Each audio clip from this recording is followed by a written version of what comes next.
According to reports today, the world's first hair bank will open in Manchester. From next week, you'll be able to pay around £2,000 to store your hair follicles, just like women might freeze their eggs. It's seen as an insurance policy for men and women in case they go bald later in life, and the hope is that it could prove a less painful alternative to hair transplants. I mean, Nadia, I think this is mainly geared towards men at the moment. But clearly it is also something that affects women as well. And I mean, I know that you invest a lot in your hair, don't you? Well, yeah. I mean, when I hit menopause and I lost a lot of my hair, it was absolutely devastating.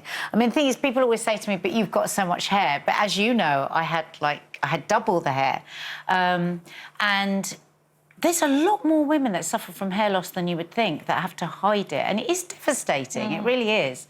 So I'm thinking also of the men. Imagine if you've got a whole family, your granddad, your dad, and you've seen everyone, and you know what's coming. I think it's a great idea. So if it became nice if they made it more affordable. Would you do it? I would do it, absolutely, yeah, absolutely. Because you never know what's going to happen, do you? Why not? Because I think that... So, I mean, your hair is... my hair, apart from anything, it's a bit of a security blanket, my hair. Like, if I'm not feeling... Well, I almost hide behind my hair sometimes. It does define you. Quite a lot, doesn't it? Yeah, and like if somebody says, oh, put your hair up, you've got a nice face, put your hair up, I always go, oh, no, because I hide behind it, so... I mean, the thing I like about this, I suppose, that you always worry about the commercialisation of these things, and is it going to take advantage of people? I mean, £2,000 is a lot of money, and then what happens further down the line? So, but putting that to one side, I do think it is good that men are allowed to be much more open about the fact that actually, for some of them, it does matter. Some guys don't care, but some guys do. And I think this kind of thing puts it out there that if you do care and you want to, take these kind of measures, then... Because they do get quite a hard time, don't they, when they have a hair transplant? Like it's like jokey banter. I mean, and I don't think it's easy. I think that even if you stored your hair follicles, you would still have to replant them, wouldn't you? So I think it would still be an expensive a bit expensive and a bit tricky. But you two have obviously got experience of hair loss through cancer. Yep. I mean, how did that affect... chemo, How did that affect Well, it didn't bother me in the slightest. I kept it for as long as I could because I had to go to a wedding, so I didn't brush it or wash it for about a week. And then it just literally started to fall out in clumps. And everybody else was so disturbed by it. And in a strange way, I wasn't, because I just thought, oh, it's just hair and it will grow back. And it does grow back. So I didn't try and... I know they have the cold cap when you have chemotherapy and it's supposed to preserve it, but... I just couldn't stand it. It was too cold. So I just thought, I'll just let it go. And as soon as it started to fall out, Mark shaved the rest of it off for me. I know, bless him. What was that like for him? It was fine.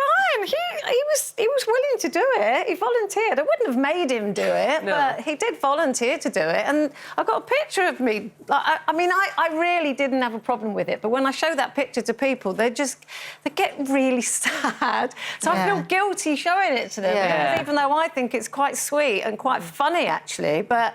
it looks a bit like, I don't know. How did it affect you, Brenda? I was opposite to Carol.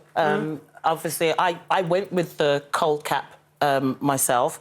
What I did, I cane-rode my hair underneath the cold cap. That's me having my cold cap treatment. So and this is to freeze the follicles. It freezes the follicles, but I've spoken before about, because black hair, it doesn't grow as quickly as European hair would do. So I thought, let me cane-row it, and I had it cane-rowed. I had 5 courses of the cold cap, and then my hair started, unfortunately, matting, because they have to wet your hair, and then it started matting up. And so when I went to take out the cane rows, that was when my hair started coming out, and I was distraught. I remember I was doing Hairspray, the musical. That was me embracing. It took me a while to come out with my new short hair. It does suit you, though. You got such a beautiful face. My friends said it looked nice, but when I was doing Hairspray, that was when it started coming out, and I was just about to go on the show, and then it was coming out in clumps, and I was a mess. I was crying, and people were there just trying to comfort me. And you expected that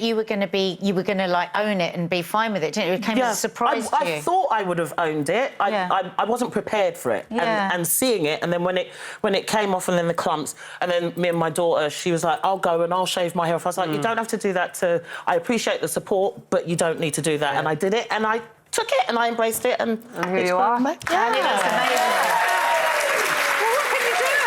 What do you do? But it is it's obviously such an individual thing, and of course, you know, people around you are always going to say, as they should, it's fine, you look great, and this applies to men too, but it's how you feel inside. Absolutely. And, you know, you felt one way, you felt another way, and everyone has just got to be able to sort of express themselves as they feel. Yeah.